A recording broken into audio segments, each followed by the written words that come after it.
Voilà pour l'essentiel de l'info. Sur le terrain, tout de suite, le rendez-vous de Paris Direct avec le grand reportage et ceux qui le font, celles qui le font aujourd'hui.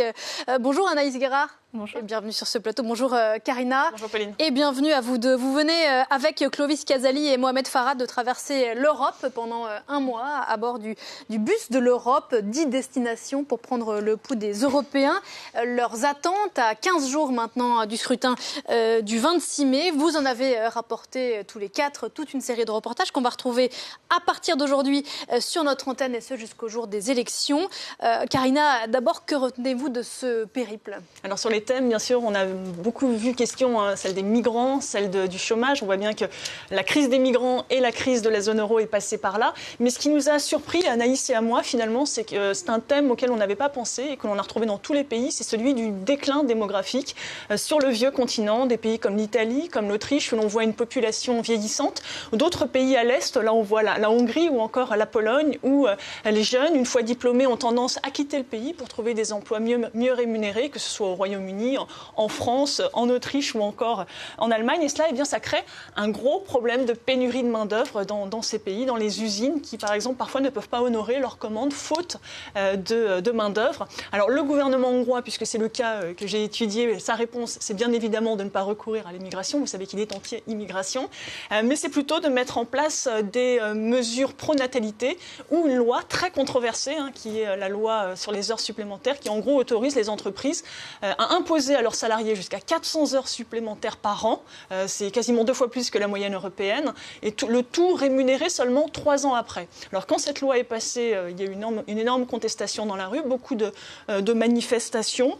C'est une loi qui a permis à certains syndicats qui étaient moribonds de se ressouder, de faire barrage à la loi dans certaines entreprises et même à obtenir des hausses de salaire, puisque c'est la revendication principale des Hongrois. Ça n'est pas de travailler plus, ils travaillent déjà beaucoup, ils font déjà des heures supplémentaires pour arrondir leur fin de mois, mais c'est plutôt de mieux gagner leur vie.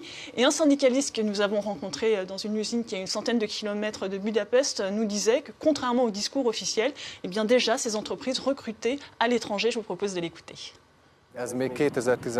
La direction peine à recruter en Hongrie. Et ils ont commencé à chercher des gens à l'Est, venant de pays moins développés, des Ukrainiens, des Mongols et même des Indiens.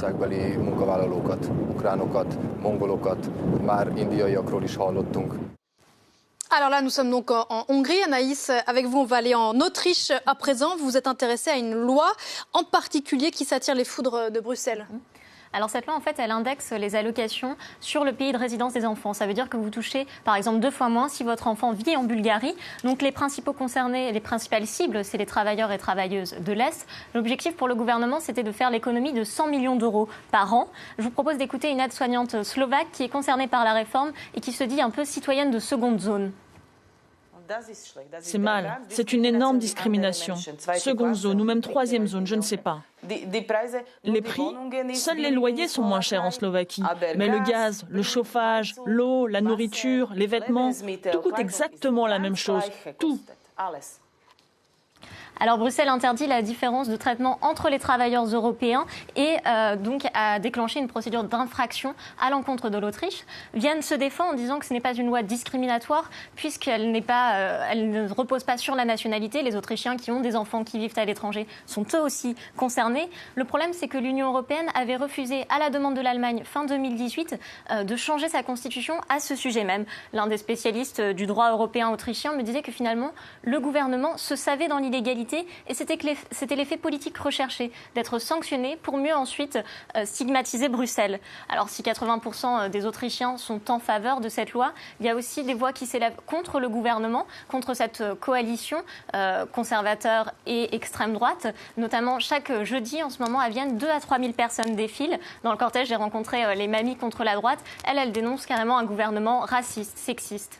Alors, il y a aussi des manifestations contre la politique, disons, populiste en Italie, à Milan. C'est la ville où nous nous sommes rendus, où en mars dernier, 250 000 personnes se sont opposées au décret anti-migrants de Salvini.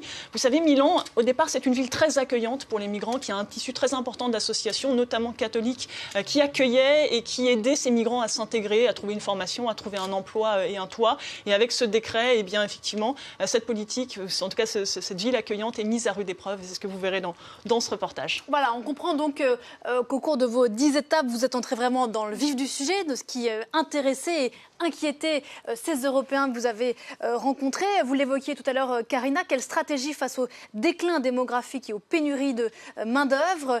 Anaïs, vous avez enquêté sur des systèmes de retraite européens très différents, ô combien d'actualité ici en France? Oui, tout à fait. Je me suis intéressée en fait à la relation entre les réformes politiques et le monde de l'emploi, en prenant deux exemples complètement aux antipodes. L'Italie, elle va complètement à contre-courant du reste de l'Europe en abaissant l'âge de sa retraite à 62 ans au lieu de 67 ans, et au Danemark, qui est souvent montré un peu comme le bon exemple européen, qui lui a choisi progressivement de suivre l'espérance de vie, en fait, d'augmenter l'âge de la retraite au fur et à mesure. Alors, ce qui est intéressant, c'est que des réformes, en général, très politiques. En fait, l'Italie, c'était la promesse phare, cette réforme de la Ligue, qui est aujourd'hui dans la coalition au pouvoir en Italie. La promesse, en fait, pendant la campagne, c'était à la fois de relancer l'emploi, et en même temps, c'était une réforme très populaire, puisqu'il y a aussi les sympathisants plutôt âgés de la Ligue, ce parti d'extrême droite, qui était en faveur de cette réforme. Alors moi j'ai d'autres exemples en tête, notamment en Autriche, en Haute-Autriche, qui est une région très, très industrielle, qui est un petit peu le bastion des machines-outils qui sont dédiées à l'exportation.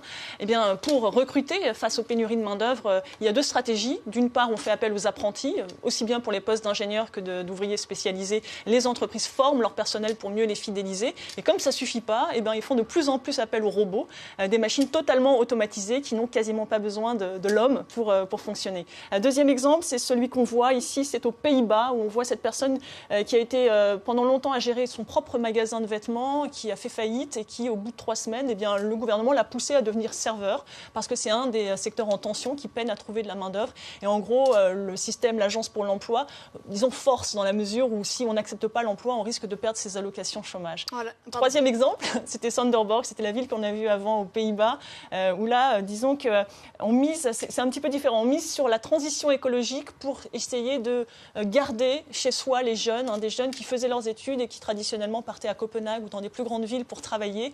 Et bien là, le pays s'est fixé pour ambition de passer à 0 émission de carbone d'ici 2029, bien avant le reste de l'Union européenne. C'est une façon de faire parler d'elle, de devenir une destination touristique, mais également de conserver ses forces vives. Très rapidement, vous avez passé donc 1 mois au cœur de l'Europe. Qu'est-ce que vous retenez toutes les deux de cette expérience? Alors sur le bus, globalement, l'accueil était plutôt très favorable, très curieux de la part des gens. Après, il faut retenir qu'un bus, c'est pas toujours facile à garer, c'est pas toujours très discret. Donc autant ça peut être pratique pour certaines choses, mais par exemple pour aller filmer dans cette usine en Hongrie, où on n'avait pas d'autorisation, on n'a pas pu filmer à l'intérieur, c'était pas très discret. J'ai d'ailleurs demandé à Anaïs de venir avec moi et de cacher le bus le plus possible. Et puis sinon, ensuite, c'était peut-être Groningue. On est allé un samedi, c'était le jour de Gilets jaunes en France. Et bien là, tous les jeunes, même toute la population, étaient vêtus de orange pour célébrer l'anniversaire du roi. Groningue, c'est aux Pays-Bas. Aux Pays-Bas. Anaïs, oui, un mot? Et un mot aussi sur la présence de la campagne. En fait, ce qui était intéressant, c'était de voir la différence entre les pays au fur et à mesure. Et au niveau des affiches de campagne, ce qui est marquant, c'est qu'elle est vraiment orientée sur l'immigration. Donc évidemment pour les partis de droite et d'extrême droite. Et ce qui était un peu plus surprenant, c'était de voir aussi, donc on voyait pour stopper l'immigration voter à Orban, mais également pour les partis de gauche comme le SPD en Allemagne, qui vendaient l'Europe qui protège. Et en fait, on voit un retour du durcissement de certains partis de gauche, comme au Danemark, de leur ligne migratoire, qui fait que dans certains pays où on avait une montée de l'extrême droite auparavant, en fait, là, ce sont les socialistes au Danemark qui sont favoris, puisqu'ils sont revenus sur ce thème qui inquiète. Merci beaucoup. Merci à toutes les deux. On retrouve les reportages donc, que vous avez tournés un peu partout en Europe avec Clovis Casali et Mohamed Farhat à partir d'aujourd'hui, 14h15 dans le Journal de l'Europe présenté par Caroline de Camaret et 20h15 pour la deuxième diffusion et bien sûr également à partir de demain dans Paris Direct. Merci beaucoup. Merci. Et à très bientôt sur ce plateau. 9h49 ici à Paris.